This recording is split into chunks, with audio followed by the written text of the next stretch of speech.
In order to be a true believer, in order to be a child of God, the Holy Son of God was forsaken by His Father and then crushed under His own Father's punishment.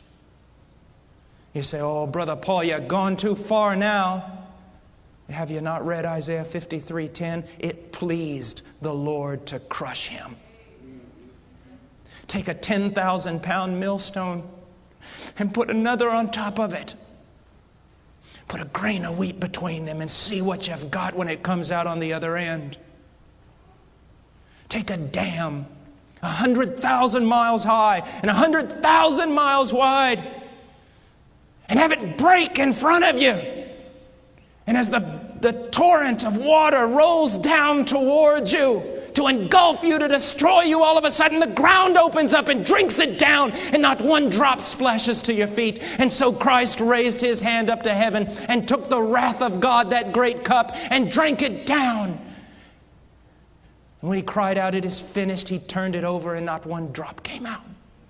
He drank the wrath of God and satisfied justice and appeased wrath, and therefore God can now be just and justify the sinner. This is what He's done. This is what He has done. The Puritans spoke a lot about repentance, not only from sin, but repentance from good works. You say, what do you mean? There is a real sense in which repentance is simply this: you give up from trying to justify yourself. You just quit.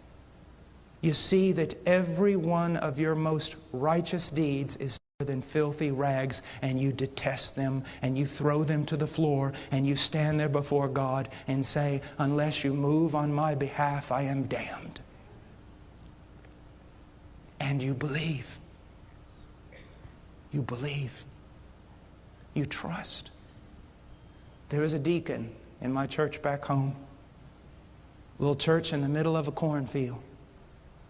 And I love this man. He's walked with God longer than I've been alive. And he remembers telling me one time he told me about his conversion. He said, I was a good fella, as fellas go. He said, but the preacher said something that morning and it stirred my heart, and I thought, what does it mean to believe? What does it mean to believe? He went up in his hayloft and he was just walking around. And he said he found himself finally with his toes hanging over the edge of the loft, just kind of standing there. He said, all of a sudden it just dawned on me. And this is what he said: Lord, I am going to trust, place my confidence exclusively, only in what your Son has done for me. And if that very thing, if what He has done for me is not strong enough to save me, then I will go to hell, because I will not trust in another thing. Right now, if this preacher died, he would go to heaven. Not because I spent years in the jungles and the Andes Mountains of Peru. Not because of piety, devotion, or Bible study. Not because of denominational affiliation, baptism, or participation in the Lord's Supper. If I died right now, I would go to heaven because 2,000 years ago, the Son of God shed His blood for this wretched man.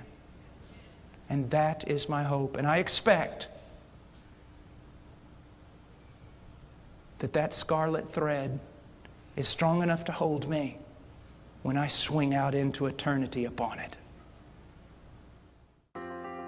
Please visit our website at heartcrymissionary.com. There you will find information about the ministry, our purpose, beliefs and methodologies, and extensive information about the missionaries we are privileged to serve.